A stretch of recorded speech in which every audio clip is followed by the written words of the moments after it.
again, welcome inside the Stanley. I look at your starting lineups, courtesy of the Hawaiian Tel Federal Credit Union, as we are set to go.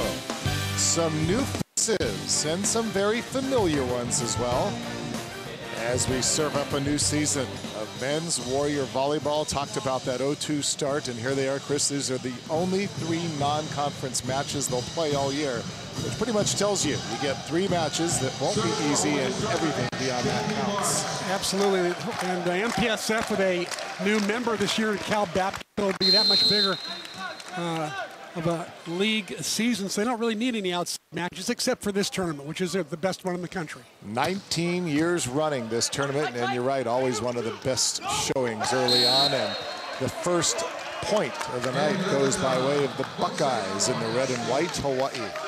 And the white and green with the black trim and the black trunks.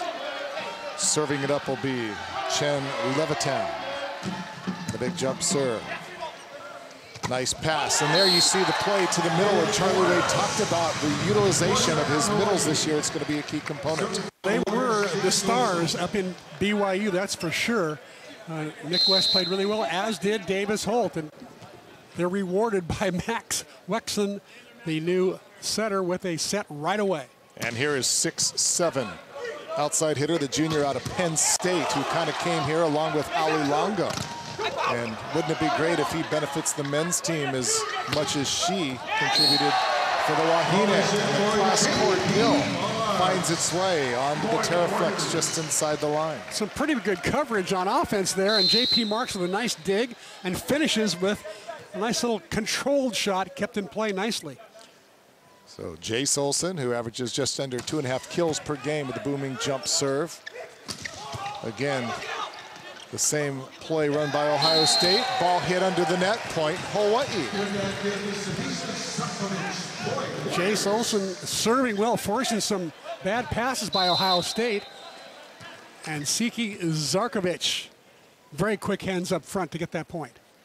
He's the one that Charlie, the guys talked about with all that great international experience, and a service ace, the first ace of the year for Olson. So Jace with the ace. Oh, we're going to hear a lot of that, I suppose. He does have a pretty good jumper.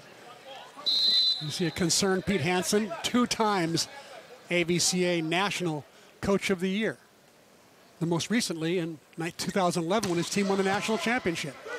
And they only have 1 player remaining from that team as the big block the roof by Nick West. And West got most of it, but give a lot of credit to Zarkovic. And so Hawaii comes out of the gate steaming. 5-1, we take a break. All right, back with the Kaiser Permanente keys to the match, Chris. For Ohio State, where's the offense? They lost 75% of their offense with Sean Sangre and Mick Berzins. They are gone. They've got to find a way to replace those 2 guys. And for Hawaii, home sweet home. Tough to play at BYU. They love being here. Ohio State making its 4th appearance in this Outrigger Hotels Invitational. That ball hit out. That was Andrew Lutz. Touch on the block, no point, Ohio State. All right, they call it late. Nick West says, I didn't touch it. I didn't touch it. And Charlie Wade going to get a clarification. Initially signaled out for the touch, so it's a point. 2 serving 5. Back to do the honors will be John Folan. Olson with the pass, West right down the gut for the kill, and West sporting the sideburns but not as pronounced as last year. And that's one of the things that Charlie Wade said coming into the season. He says, we want to play professionally, we want to look professional, we want to be a little bit more business-like this year. Yeah, and look at that, again, West getting on every good pass. I think Hawaii's going to go to the middle every chance they can. Good swing. West unable to dig it up. Of course, Jared Lofi was the other big middle last year, lost to graduation, lost also as the libero, but happy to have him as part of our broadcast team. Nick Costello. Nick Costello did a great job in the pregame. There you go. Moving into the game on team because Sean Carney moved from there back to the bench. He's an assistant coach on Charlie Wade's staff. And that time they get it to Brooks Sador, and Sador manages to put it down. Oh, I'm sorry, that was not Brooks Sador. That Davis Holt. That was Holt. My apologies. Once again, going to the middle strategy, I think, has worked for Charlie Wade and company. Out of the back row. Olson just forced to knock it over against going to set it up on the far side to Lutz. And that is good for the kill. Great story in Andrew Lutz. He's a, this is his third year at Ohio State. He's a redshirt 1 year, out by injury. Most of the years, actually, he was injured. And finally, he's getting a chance to play. He's got major hops, touches almost 12 feet. Sarkovic managed to get that pass up, number 16. He's the young man that we talked about with a lot of international experience and lack of execution on the part of the Buckeyes there. Point Hawaii, they have doubled the score, 8-4. And Hawaii, after giving up that first point, running off 5 straight, forcing that Buckeye timeout. And here is your first look at Ziki Sarkovic. Sinisa, his actual name, but he prefers, and we will go with Siki. And a good kill by the Buckeyes to bring them back within 3. Michael Henschey hitting that back row quick, or what they call the BIC. Henschey, a preseason pick in the All-MI-VA. Grayson Overman with the serve. Olsen unable to put it down. Back set. And Marks able to get just inside the antenna and off the hands of the blocker and down. I think Marks was a little surprised to get this ball back to him. He had just dug the ball to the center, Wexon, and then all of a sudden he got it right back again. He's going to get a lot more sits, I think, when he playing opposite than he did last year when he played on the left. Wexon, the transfer out of Long Beach City College, and another point for Hawaii, and the luxury of having a setter also, by the way, that happens to go 6'6". Well, yeah, very definitely an advantage. What I liked about that last play is Hawaii saw the bad pass. All 3 blockers knew it was going out to the left, so Jace Olsen, see how he snuck out there and he got with them? That's some good coaching and good execution. Hawaii with its biggest lead early and trying to take advantage of the pass. Marks did it about 10 rows in, and Wexon went up to him and went, whoo-hoo! I'll tell you, J.P. Marks got 100 more of those overpasses. He'd put down 100 of them. That one just got away from him. That ball is going to sail way out and long, so the service error. Well, you used to be a pitcher, Howard. You must have gotten one away from you once in a while, didn't you? They all get away, you know? Can't blame it on the thin air or the altitude here, though, can you? Yeah, that's true. Of course, that's one of the reasons that it's so difficult to play in BYU. Well, one, the team is good. You mentioned the fans, but the altitude always playing a factor, and a good swing that time by John Tholen, a senior out of Hilliard, Ohio. MIVA second-team pick last year. Played in 4 matches the year they won the national championship in 2011. Was a Fab 50 year in high school. He's got some good credentials. Chen Levitan now serving it up. And a foot fault called across the line on the serve, and so Hawaii will take the 3-point. It'll be 12-7, and back to serve it up once again is going to be Jace Olsen. So Olsen coming by way of Penn State, and it'll be interesting when he has an opportunity to go up against his former mates. As the Nittany Lions, part of this 4-team tourney. Out of the back row is Marks, and he has blocked the tandem of Henschey and Tholen. You know, Marks hit that one low and cross court. During warm-ups, I saw him hitting high and down the line. So he did a different strategy there, trying to go across court. I think he would have been better off doing his warm-up shot down the line there. That might have been into the tape anyway. I don't even know if he actually cleared the net. So moot point at this point. 12-8 the score. Back to serve it up will be Mike Stefani.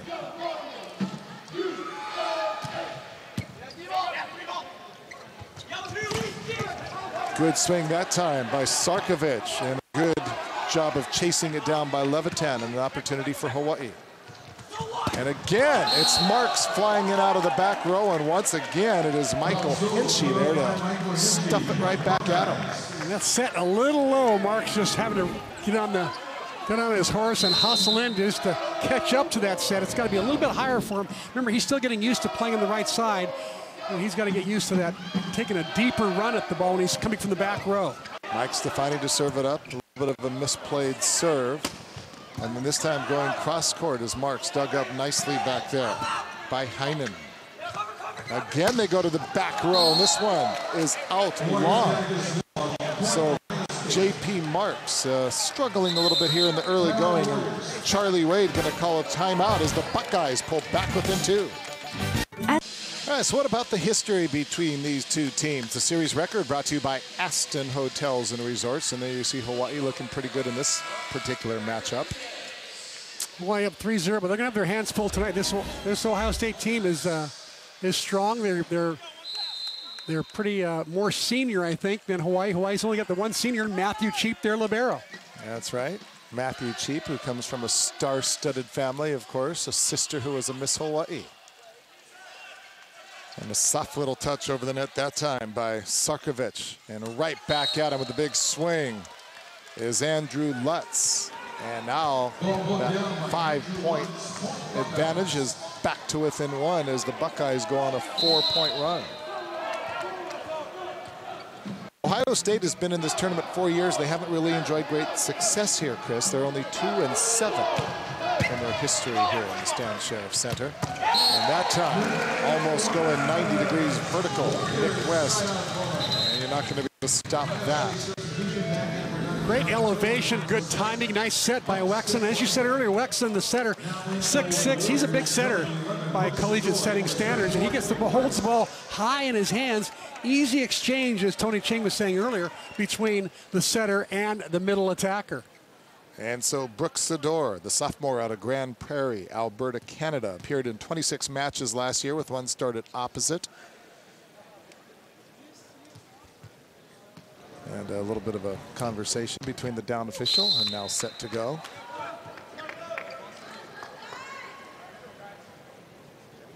And it grows deafeningly quiet in here. And that one is just, this thing had some bite on it. It looked like it went almost off the back of Chen Levitan. I'll tell you, Brooks Sador has got a live arm. He hits the ball as hard as anybody in the gym. He gets some good topspin on this one, and it hits Chen Levitan on the back. He tried to get out of the way, but it would have been in anyway, I think. Yeah, I think it would have been not even close. I'm surprised he even attempted to let that one go. So he went looking right for that same spot this time, into the tape for the service center. And so it'll be 12 serving 14. Back for the Buckeyes is Andrew Lutz, 6'6".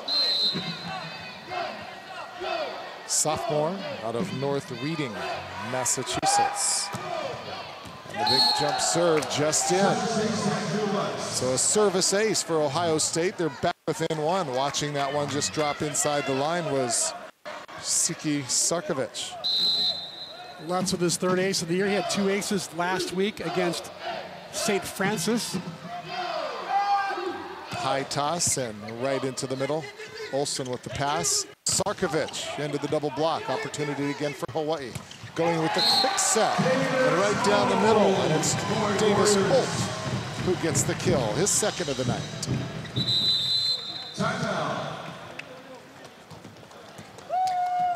Well, the connection between Max Wexon and Middles is almost flawless right now. Nick West is 3 kills, 0 errors.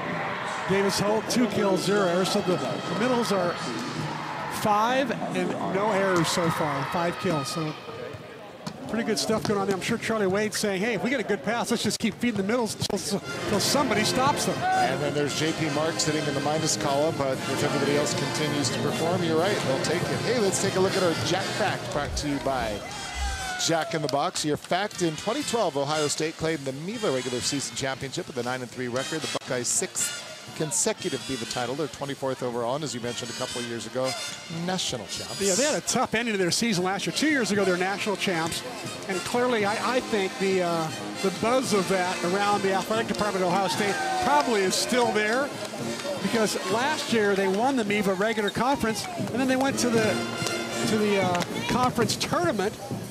And the conference tournament winner is the only one who gets to invite to the Final Four. They lose that final conference championship match to Lewis in 5, and it was a heartbreaking way to finish the year. A couple of players were saying on their website that it left a bad taste in their mouth, so they want to work extra hard over the summer to make sure that does not happen again. As you take a look at the kill percentages there, Ohio State off to a good start.